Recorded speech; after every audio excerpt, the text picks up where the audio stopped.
Okay, welcome back to another episode of Anyway. So, my name is Dylan Palladino, and today is going to be a special. I mean, every episode is special, but today's going to be special. We're going to be talking about how I climbed Cotopaxi. I almost climbed Cotopaxi. We had to turn around, but I'm going to tell you guys how I did it, what it entails. I'm thinking some people are going to listen to this that don't normally listen to the podcast, so stick around. Subscribe. Follow. I mean, literally anything that is positive, do that with the show. Tell your friends. But yeah, I got like 5 days worth of growth on my face. I look like I just climbed a mountain. I'm grizzled, dude. I feel grizzled. Grizzled is when you just, it's this sound when there's just enough hair that it makes that sound. And, yeah, I went to Ecuador and I already did a podcast when I was actually in Ecuador, and it was before, and I was feeling good, and I was feeling confident. You can probably hear that in the podcast. And man, do I feel differently now after trying to hit that mountain.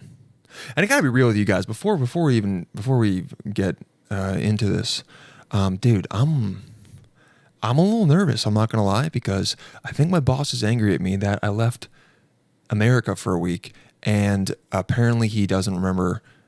Apparently I didn't tell him. I mean, he's not going to listen to this, but I'm a little nervous about that. I got to talk. Dude, how much does it suck being like, I might not have a job tomorrow, And I'm most likely blowing this completely out of proportion, but you just got to sit with that and then be like, I'm not going to think about it, dude. Like, I got to be here now, Eckhart Tolle, just to be in the moment. You don't even know, tomorrow is not promised, but it most likely is promised. And there's a chance that promise is that someone's going to be like, hey, you got to go back to working for a moving company and wanting to die. So anyway, that's how I'm feeling, in case you guys sense a little bit of tension in my voice. But all right. If you're thinking about going to Ecuador to hike Cotopaxi, the second highest volcano in Ecuador, it's active, by the way. Here's what I did. I'm gonna go through the entire thing. It's gonna be interesting though. Don't worry. I won't go through every little detail. But if you're thinking about going, you got to go for a week. You got to land in Quito, and then you got to do some acclimatization. You got to acclimate to the altitude, which I did, but still not enough apparently, because your boy got altitude sickness hard, and that shit fucks you up. Like, it's really bad. I felt like not only did I feel like, first of all, I should have gotten the oxygen blicky. Okay, I should have gotten that oxygen tank and just been sucking that shit down the entire time. But I didn't think I needed it. I wanted to be a man. I was like, my body's fine. I've never been at 16,000 feet. I'll be all good. Wrong. Just fully wrong. But you got to find a guide. And we did this for my brother's 30th birthday. So we found a guide, and Ecuador Eco Adventures. And they were good. They provide all these clothes. You got to have a bunch of different base layers. And that was great. We did 2 acclimatization. I don't know the word. Acclimatization? It just doesn't that sound like there's too many I's in it? Acclimatization. Like, I wrote it down and was like, there's no way that's a real word. And I talked about this on the last podcast, but still. Yeah, acclimatization. Okay, so I spelled it wrong. Wow, okay, hold on. Dude, on Wikipedia, listen to this. Acclimatization or acclimatization, okay, with Z or S, or acclimation or acclimatation. Jesus, dude. Acclimation hikes. That's what I'm going to call it. Or acclimatization. Anyway, so you had to do 2 of those. Hiked up to 16,000 feet or 15.5 and then 15.8, which is crazy. Highest I've ever been. Already hard, huffing and puffing. Just chewing on caffeine gum, having coca tea, which was good, but Didn't do anything. Didn't feel like I was on blow. Not that I have a lot of experience with that, but you're doing these hikes. It's great. You're feeling good. You're getting ready. And then you go to Cotopaxi, which is a hotel lodge in the National Park of Cotopaxi. All right. Cotopaxi, look it up. It's 19,000, through 19,300 feet. Shit is tall. It's active. It actually erupted in 2022, which is crazy. They shut it down for 2 years. It's only been open for maybe a year.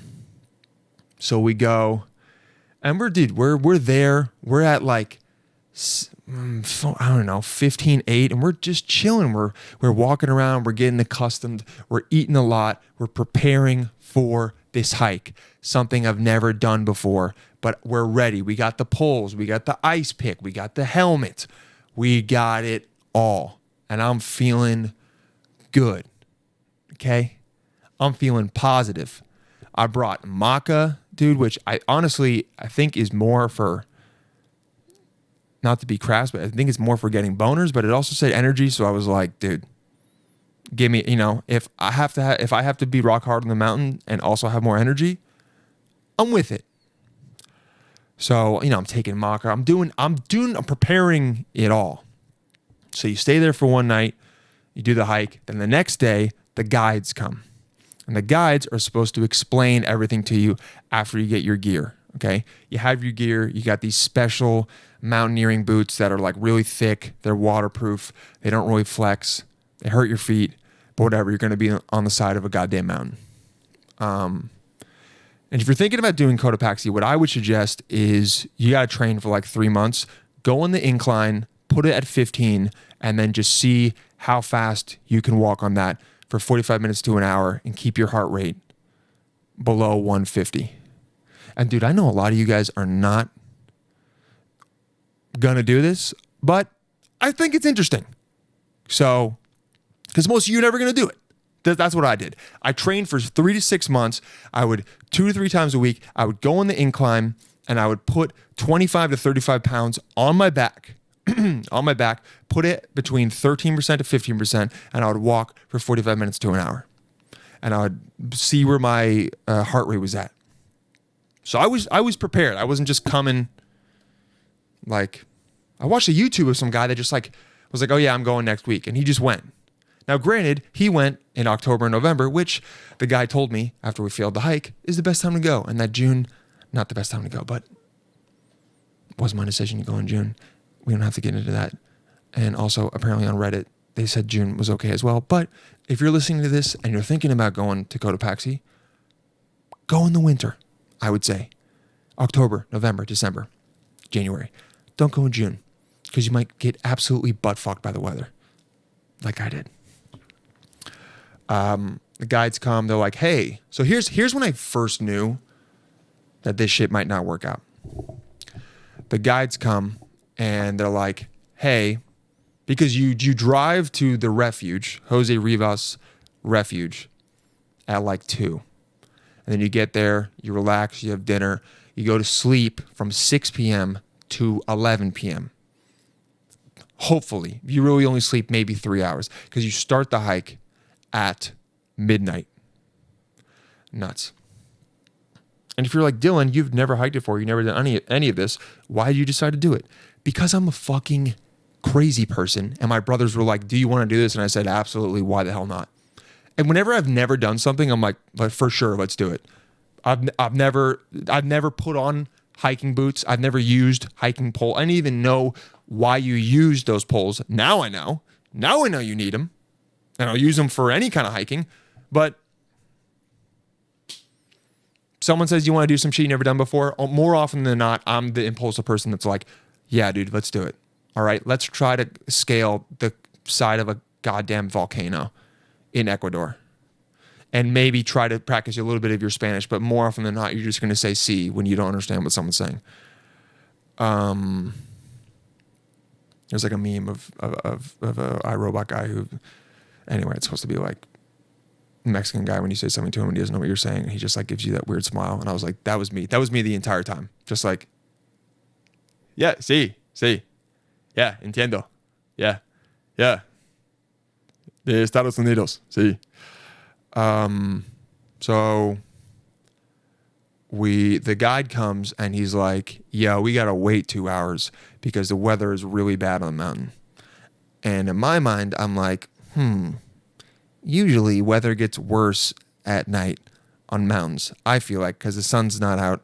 I don't understand how weather works, but for some reason in my mind, when the sun's out, it can burn off clouds and shit. It doesn't make, I mean, it makes sense, but also doesn't make sense, you know?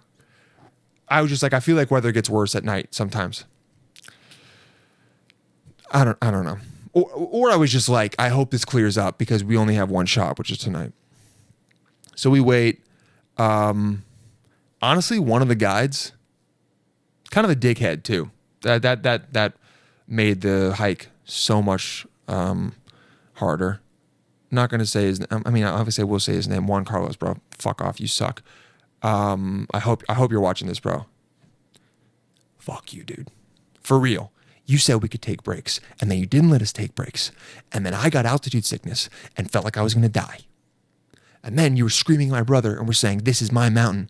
Like you're in fucking some sci-fi, like you're literally in a fantasy movie. Like you're in Gladiator, which by the way, he was playing the Gladiator theme song on his phone, stuck into his pocket when we started the hike. And I'm not going to lie, I thought that was some of the sickest shit I've ever seen in my life. And it really made me want to like him, but all the other things made me come to the conclusion that he sucked elephant dick. Okay, so we get to you drive up. We finally drove up there, and weather's horrible. It's like storming, or just like super windy, icy. You first have to walk up from the parking lot to the refuge, like 700 feet, almost like at like a 40%. It's like a really high incline through all this dirt, or tierra as they call it, which means earth, that usually is supposed to be hard, but because of the wind and the sleet and the rain, it was soft. So it was like walking through sand. And me walking up just at 700 feet, at the end of it, I was like, oh, cool. My heart's going to explode. And I think that's when I literally got out, like it's when my body said, hey man, you're getting altitude sickness right now. And I just ignored it. And I had some coca tea, maybe feel a little bit better. Also had hot chocolate because I'm an absolute fatty. And got up there, got all of our gear, put it in one of the rooms with 30 beds. And then we had dinner. They served you dinner. Dinner was pretty bomb, not gonna lie. Tried to eat a lot. Well, I mean, it was rice and chicken. It wasn't that good, but it wasn't bad. It was. I mean, the chicken was cooked pretty well. I got a drumstick. Someone else got a thigh. I was kind of like, I would have liked to also get a thigh, but what are you gonna do? So then when we're at dinner, the guide tells us, the other guy, Jorge, was the absolute man, bro. Absolute man. He was the shit. Okay. Isn't it always like there's like one guy who's good and one guy who's, I don't know why that is.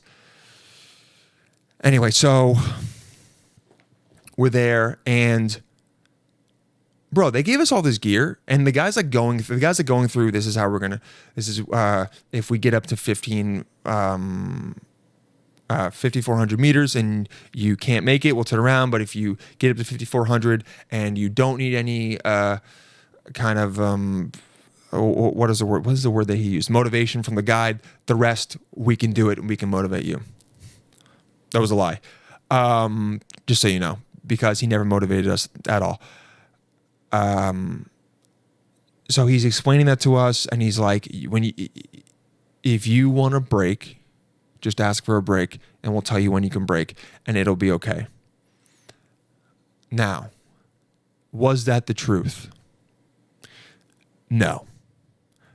I asked for breaks multiple times because I felt like my lungs were going to collapse.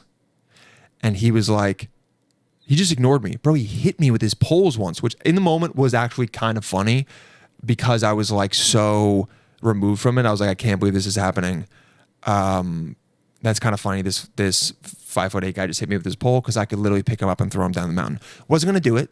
I'm not a murderer, but you have those thoughts when you're on the side of a mountain and it's blowing and it's 2 a.m.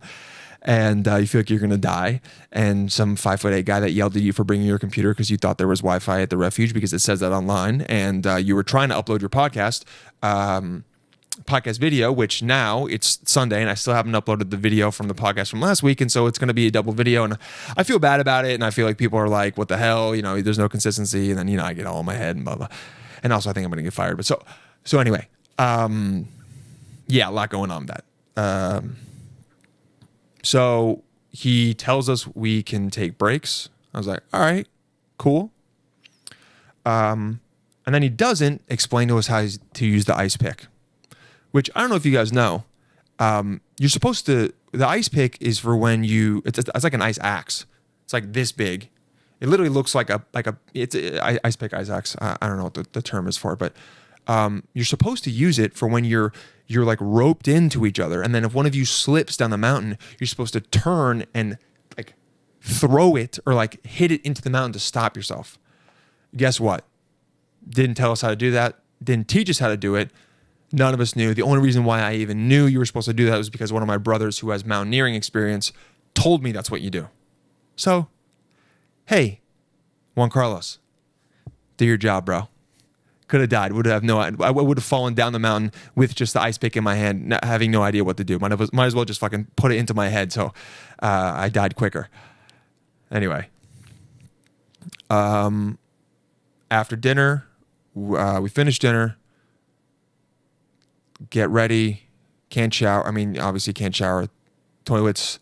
They also have a generator that they don't turn on until like 6:30.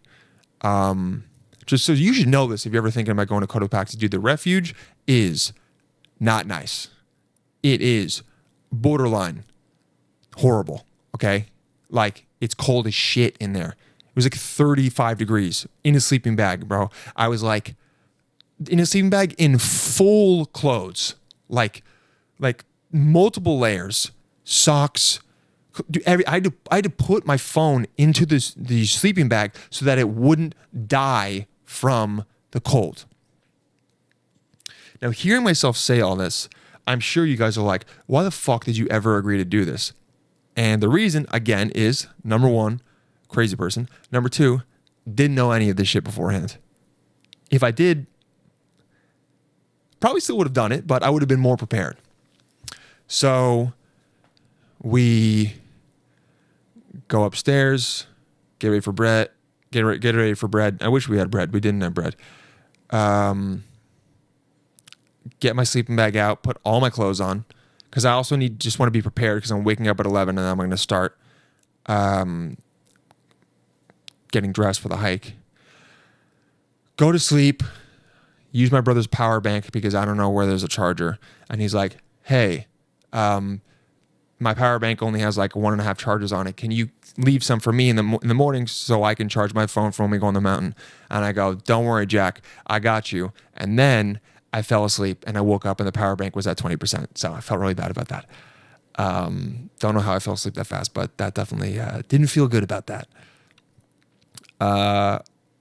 And also I fell asleep. And then for the next 3 hours, I would wake up every 30 minutes and my heart was beating 110 beats. It was like I was running. My heart was beating 110 beats per minute, which, by the way, is the number one sign of altitude sickness. And I just thought, man, I must be nervous about this hike. I was like, I'm a little anxious. I should meditate. Put on Sam Harris. Heart is still like, bum, bum, bum, bum, bum, bum, bum, bum, bum, bum. Literally, my heart is like shadowboxing in there. And my body's like, hey, dude, we're not ready. And I'm like, nah, I'm just nervous, bro. Dude. Guys will, maybe girls like this too, but as a guy, it's like, you will just not listen to your body. Like when guys are sick, they're like, nah, I'm not sick. I'm just feeling a little off. Your body's literally like, dude, please don't do this. We can't. And you're like, oh, I'm just being a pussy. No. But also, I was already up there. I wasn't going to like stop it because I guess a legitimate reason. Yeah, I wasn't going to stop it for a legitimate reason. I wish I had the oxygen blicky, dude. I wish I had that not pipe, but the bottle of oxygen, dude. I would have hit that shit so hard. It would have been awesome. I was watching Anthony Bourdain. He went to Peru, and he was hitting that shit when he was in Cusco, and I was like, God damn, I bet that shit feels so nice when you can't catch your breath, and then you hit that pure oxy, bro. Oh my God, straight to the dome, and you're just like, yeah, dude, I feel good now. I can do it all. I'm definitely doing that. It's also like, I thought it was like what old people do. I was like, oh, I'm not like, oh, it's like, bitch, I'm not going to do it. It's honestly kind of a flex to have the oxygen bottle. All right. It's kind of baller, dude. I feel like fucking Captain America up there. I know he took a serum. Well, who's someone that, what, Darth Vader? Who else has a mask like that? I mean, Bane. What did Bane's mask do, by the way? What did Bane's mask do? What? Bane's mask. Let's see. What does AI say? Multiple purposes, primarily functioning as an analgesic device to manage his chronic pain. Oh, wait, really? I did not know that. The mask helps deliver a constant source of vaporized medicine or painkiller, which helps Bane endure the severe injuries he sustained in the pit. They didn't say anything about that in the movie. That could have been nice. Just a minute and a half explanation of it, instead of him just being like, nobody knew who I was till I turned on the mask. Crashing this plane with no survivors. Pain management is crucial for him to function effectively, as evidenced by his ability to withstand significant physical trauma without flinching. Oh, dude, so he's not even a fucking superhero, bro. He's literally on pain meds, bro. This guy's oxyed out. Bane is literally... Dude, did anyone know this? Bane's just high as fuck on painkillers. That's why he's beating the shit out of Batman, because he can't feel anything. Dude, Bane is just some dude off of Kensington Street who's like really, really buff. That's crazy. I thought he was he's literally just on pain meds. And it acts as a voice distorter, which may serve as a tactical purpose. What the dude, sometimes the AI shit is so fucking... Also, the mask is believed to cover and protect the severe facial damage that the doctor in the pit could not fully repair. All right. Yep, well, found a quote from GQ magazine. Nolan revealed that Hardy's audio muffling mask is actually pumping Bane's body full of anesthetic. Hey, dude, would have been nice to have said that in the movie. And maybe I'm missing the part when they said that, but who knew that Bane was just an oxyed out roided dude from Gold's Gym that wanted to beat the shit out of Batman for no reason. Literally just some psychotic guy who took 3 blues, which I guess are the big 80 milligram Oxycontin pills. Dude's on fucking fentanyl, but fighting Batman, and you wonder why he can take all those hits and punch through a wall. It's because he doesn't feel his bones breaking. Anyway, I digress. I really hope people that have never listened to the podcast before listen to this episode to hear about Cotopaxi and are like, oh, what the fuck is this show? But then they're like, actually, I kind of fuck with this. This is good. I'm going to listen to not just the one about Cotopaxi. So we wake up at 11. The guide is like, we got to wait an hour. The weather's still really bad. Dude, the wind during the entire time I was asleep sounded like we were in hell. No joke. Like, ooh, like, dude, it literally sounded like there were like, don't do it. Like, I'm trying to be funny, but I'm also not exaggerating. It was just, it literally sounded like we were in Dante's Inferno, just outside, just every scary movie, every sound from every scary movie outside, and it's like the windows are like battering back and forth. It was crazy, dude. And again, I hear that and I go, there's absolutely no way we're doing this hike. I go, there's no way we're making it to the summit. This is my first thought. I heard that and I go, there's absolutely no way. And not because I was being a bitch, because I didn't want to die. And also, I was like, if we get there, we probably won't be able to see anything. Suddenly we wake up 11. The guy's like, we got to wait an hour. Both the guides go back to bed. Again. Horrible sign. Horrible sign when the people that are supposed to guide you are like, time for Betty bye again. You know? So I see that and I go, I guess we'll see. But heart's racing. We get fully dressed, have everything on, helmets, 3 jackets, waterproof layer on the top, everything, bro. Have a little bit of oatmeal, have some coffee. I think I had hot chocolate, and I literally had hot chocolate. I mean, it was midnight, dude. It was like, And you should have caffeine because that caffeine helps with altitude sickness a lot. You should have caffeine before you go up there, and you should also bring a shit ton of snacks and stuff that you can eat that won't freeze, because that's the other thing. Because my brothers had Camelbacks, and I had a water bottle, and guess what? The guy was like, well, you better drink those quick because after an hour, they're going to be frozen solid. So that was nice. But we get dressed, we get ready, and he's like, let's go. And he puts on Gladiator. And I go, damn, I really don't like this guy, but that's so fucking cool. You know, represent. Like, I really, really don't like this guy. I'm going to like him a lot less in about an hour, but that's really cool. So I don't think I need to go into all of the mistakes of what the guy did, because I think what's more important is if people want to climb this mountain, understanding what it takes and how the hike is. But I mean, I guess I will. I've already gone ham on this guy for, how long have I been talking? Fucking 28 minutes. Great. I will say, yeah, talk to your guide. If you do anything like this, dude, you got to talk to the guide and be very clear about what you need, what you want to do, and how, like, what your best chance of success is, and how, like, what your habits are going to be, how you're going to go about it. We didn't really do that. That was a mistake that we all agreed that we could improve on, and we'll do next time. So you got to eat a lot of sugar. Okay. If you try to bring bars, it's okay, but they're probably going to freeze. Like, the easiest shit, whatever is easy to eat, bring that.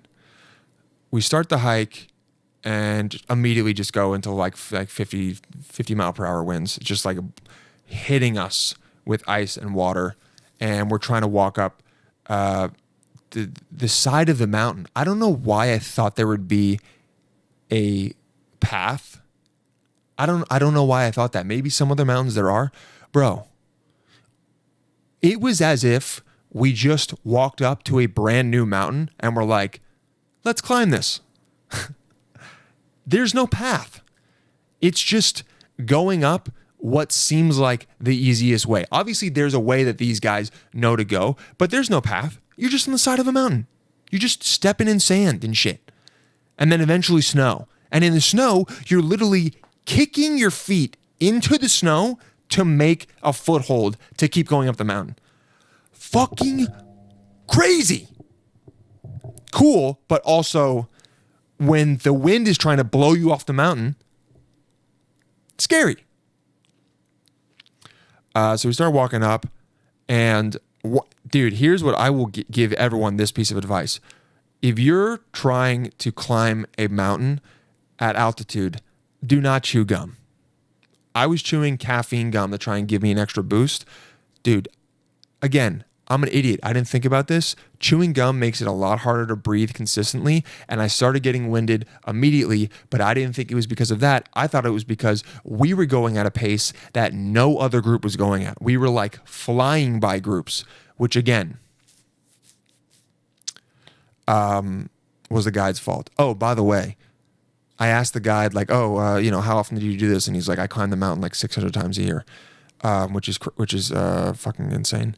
And he's like, I was on Chimborazo yesterday, which is the biggest volcano, I think, in South America, potentially the world. And knowing this now, I'm like, oh, this motherfucker didn't want to do this. He was looking for a reason to get out of doing this because he climbed a bigger mountain the day earlier. Hey, dude, take a day off. All right? Because if not, you're going to fuck my trip up and create an enemy for life. Okay? Because if I see you in the street, bro, it's on sight. 100%. I don't have many enemies, but you're definitely one of them. And I honestly like don't really care that much, but I think but I do. You know what I mean? You know when you're like, I don't care, but also if I saw you, it would probably stir up some anger, because in the end of the day, it's like you did help us because we shouldn't have kept going because it was very dangerous, but you were just like such a dick about it, you know? It's hard. Are you guys understanding me? Anyway, so we started the mountain, dude, and I'm dying very quickly. Like we started at like 16,000 feet. 45 minutes in, bro, I'm like huffing and puffing. I feel like dizzy. My balance is off, and I'm like, shit, I really don't know if I can do this. But I try to push on because I'm with my brothers. My brothers and their friend, who's also there, they're all from the Army, bro. Their friend is about to be a Green Beret. They were Rangers. They're badass dudes. They have done shit like this before, and I was like, I'm not about to be the odd one out. So I push on, and finally my brother was like, dude, spit out your gum. And I was like, smart. That helped a little bit, but we're just going too fast. We're trying, fucking JC is, Juan Carlos is trying to, not Jesus Christ, Juan Carlos is trying to hike this mountain too fast. That's another thing. Set your pace with your guides. Be able to talk to them and say, hey, I need to go at a slower pace. I know it's going to take 7 or 8 hours to summit instead of 6. I don't care. Let's go slowly. They should be chill with that. What they shouldn't do is what our guy did, which is if you can't make it in 6 hours, there's no point in even doing it. God damn, this guy sucks ass. So we stop a little bit. Dude, the wind is crazy. I look at my brothers and their friend. 45 minutes in, bro, we're covered in ice. I mean, every part of our body just caked in ice. One of my glasses, one of the lenses froze over, so I couldn't see out of my left eye. Fully just blind in my left eye for the entire time. No depth perception, so that wasn't helping at all. I'm like walking with also one of my poles like collapsed, so then I'm just completely unbalanced on the side of the mountain. Winds push me over, and I'm literally just trying not to fall down. Just mountain, by the way. It's not like there's a clearing down there. It's just the side of a mountain that you're just gonna keep falling down. And I remember I had the thought where I was like, damn, bro, it would suck to die this way. Like, it ain't even worth it for whatever the view is. As soon as I started having those thoughts, I was like, all right, this is getting bad and dangerous. Like, it was no longer, you know how like when you're doing something a little dangerous, you know, climbing rocks on the side of, like if you're trying to hike something and you have to go through a pass where you climb some rocks and it's like a little bit dangerous, but it's also kind of fun because you're like pushing the limit, you know? So like, you're like, this is dangerous, but it's also fun, right? It's a little bit of adrenaline. Wasn't that. It was fully just like, bro, I might roll down the side of the mountain. And then what is my obituary going to be? Honestly, like what is it going to be? Guy with 4 episodes of a new podcast who did stand-up falls down the side of Ecuadorian volcano. Bald guy who finally felt comfortable with his mustache falls down the side of a volcano because he was chewing gum for too much. Brothers and their friend and piece of shit guide make it to the top in record time. Guide summits while playing the Gladiator theme song for the 300th time because he was playing it on repeat. In the caption, honestly kind of badass. Bitch falls to his death as 3 army brothers and friend reach the summit of Cotopaxi in record time. That would actually be kind of funny. It would be funny to have someone problem is like if someone wrote my obituary like in a funny way, people like close to me, like in my family and stuff, would probably be pretty upset. But for me, it would be funny, which again, it's my funeral, dude. I'm dead. I think I take precedence over, I think they got to defer to me and what I want. Also, luckily, hopefully if I'm dying young, my family will still be around, but I think it would be nice. Anyway, all right, we're at 36. So we'll finish this up. This has been so we keep going, dude. I'm at 17.5. The guy's like, we got to turn around, and we can't do this anymore. And I was like, because he's looking at me, he's like, your brother can't do it. And I was like, fuck it, I'll go back down alone. And my brothers are fucking awesome. They're like, nah, it's no man left behind. Either we all go up together or we don't, which made me want to cry. I'm not gonna lie, but I was too fucked up from the altitude to even understand what it's like to have emotions, except I don't want to die. At some point you hit the snow. Oh yeah, because this is for people that are like want to climb. Dude, I mean, no one listening to this is gonna, maybe, is gonna be interested in climbing Cotopaxi. Maybe. So you get to a certain point in the snow, and you got to put on crampons, which are these like metal spikes that you put on the bottom of your toes so you can get, or bottom of your feet so you can get more traction on the snow. So we put those on.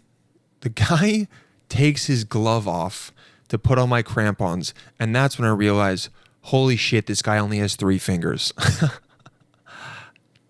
Which I thought I was maybe hallucinating because of the altitude sickness, but no, he legit just had 3 fingers. And I mean like the ring finger was cut so clean off the bottom that you almost didn't, like, it didn't look like, it just looked like it almost looked like you're only supposed to have 3 fingers. Who, like, aliens have 3 fingers, right? Like, that's usually what it's like. It looked like that. It was like perfect. Whoever did it, whatever doctor did it, A+ work, man.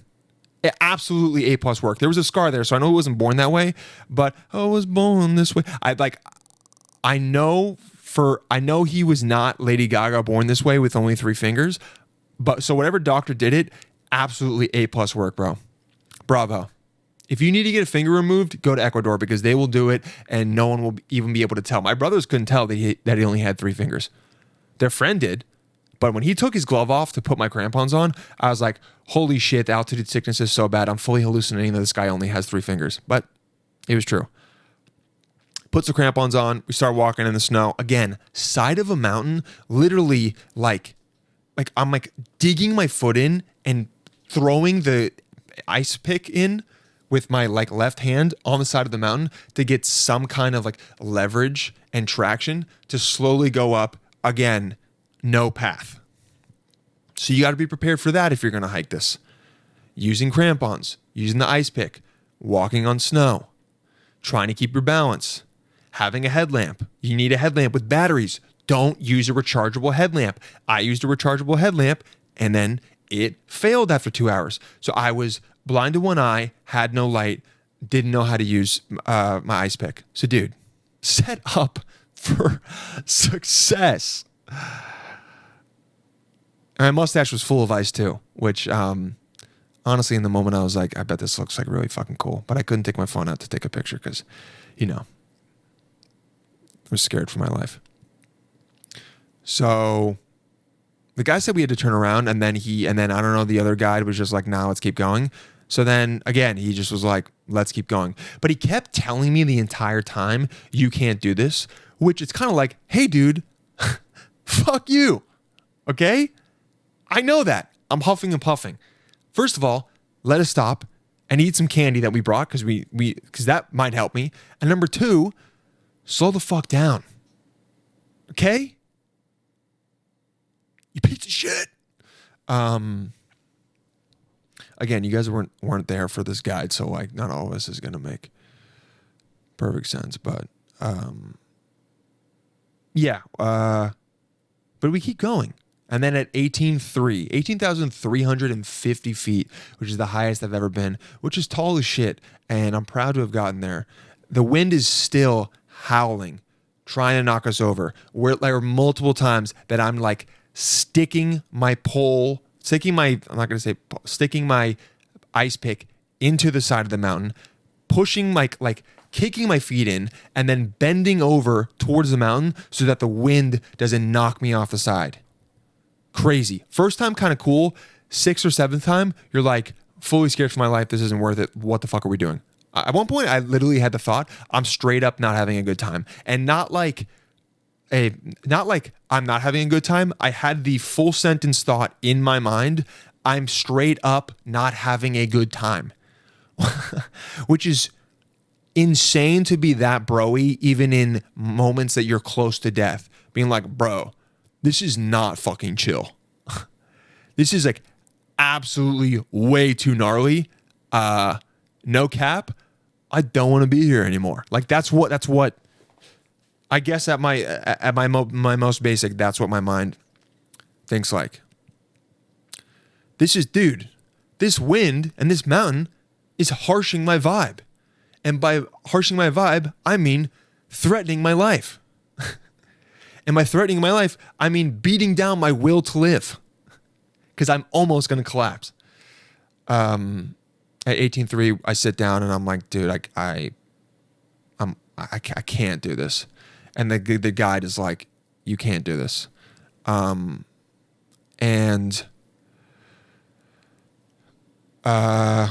we made the decision at 18,350 feet that we wouldn't all be able to get to the summit. It was way too dangerous, and we had to turn around. And that shit sucked. But it was the right decision. And, if you ever decide to climb Cotopaxi or a mountain like this, I will say listen to the guide when it comes to, dude, I hope this is interesting. I'm not going to be fucking insecure about this, but like, I think it'd be interesting if I had never done it before. Listen to the guide, man, because they do know. I mean, they don't have to be assholes and say like, this is my mountain. Again, like they're in a Gladiator movie. But, or like in Lord of the Rings, literally. But, fucking troll. It's funny, he's a fucking troll. But listen to them because they're right. They know what they're talking about.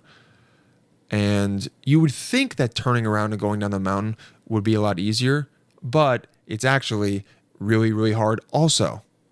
And you're slipping down we decided to turn around. We took a photo on my film camera when we were up there.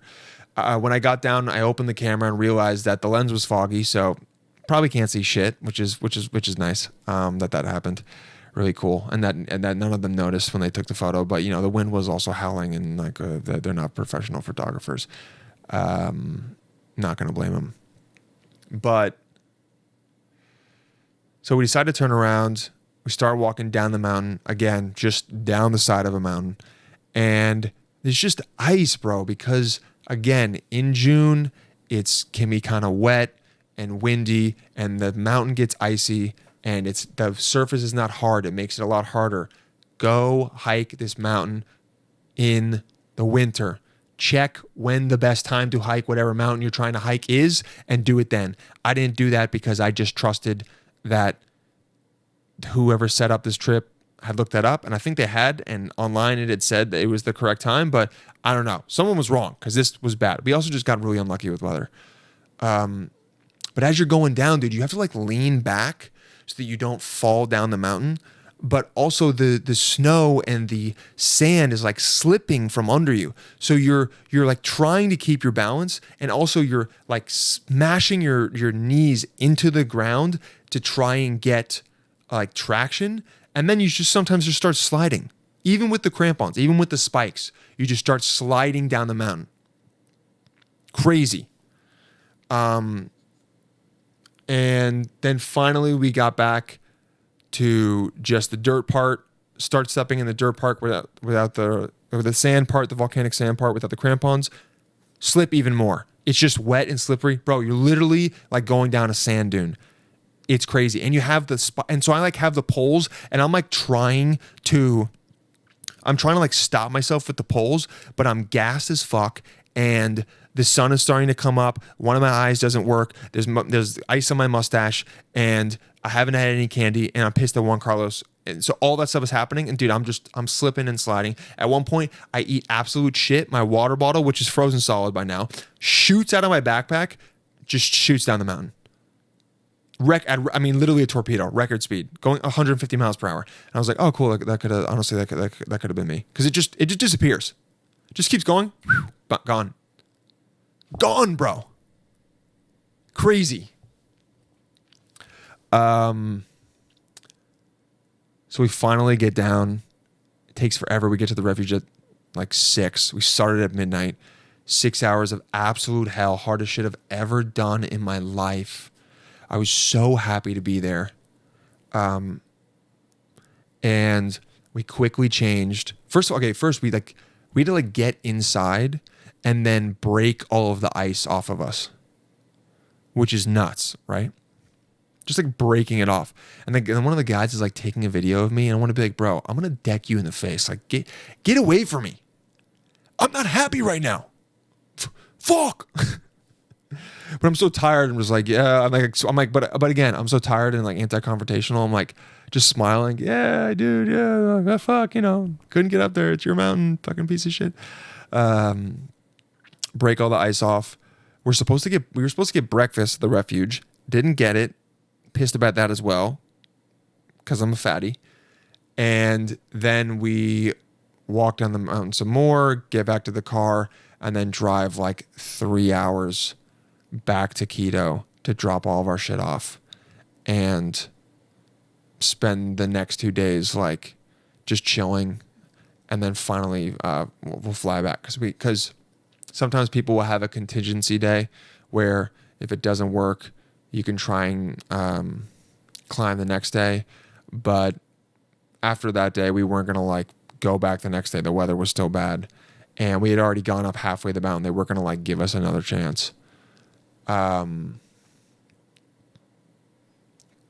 It was nuts, dude. Honestly, I don't know how that story was. But I did think it would be interesting to just like put that out there as to like how I almost climbed Cotopaxi, and how if you're thinking about doing some mountaineering shit, you better be ready. You got to train a lot, and also you got to just be okay with weather saying, hey, you're not going to do this. I was talking to a flight attendant on the flight back, and they were like, oh, you have to like ask for permission to climb the mountain from like the locals. And, I don't know if you believe in it, but like if you do that, a lot of times like the weather will clear and then you'll like have a good trip. And, I'm like trying not to be a dick, and I'm like, yeah, that must have been it. If I had asked for permission from the indigenous people, I'm sure that the weather would have cleared up, but also would have been down if they had offered that to us. Of course I'm going to ask for permission, going to respect it. Wouldn't it be crazy if I could like, if I could like look at a different universe and it was like, if we had just asked for permission, it would have been like the sickest day ever. Juan Carlos would have been the man and like would have put me on his back and taken me to the summit. El Cumbre. That's how you say summit in Spanish. Dude, I have videos of me. I'll put them on my Instagram of like me before and after. I look so shot. It also was crazy because we got down at like 8:50 a.m. We got to like base camp and we're dropping all of our stuff off. And I'm like, dude, what day is it? Like, what has happened? It was nuts. And I never had altitude sickness before. And dude, I didn't realize that when you have altitude sickness, like this is going to sound so stupid, but when you have altitude sickness, you straight up feel like you're sick. Now, I know that makes me sound like a dumbass, but that's legit what it felt like. Like I was like, I wanted to stay in bed. I couldn't think straight. I felt sluggish. Like even when we were back down at like 11,000 or like 10,000 feet in Quito, it's really weird. And you don't really like that's the advice I'll give to people. Like if you like want to know if you start to feel sick when you're up at altitude, then you're getting altitude sickness. Again, it sounds so straightforward, but I didn't know that. Like If your heart's racing, like you better like check on that shit because you might be getting it as well.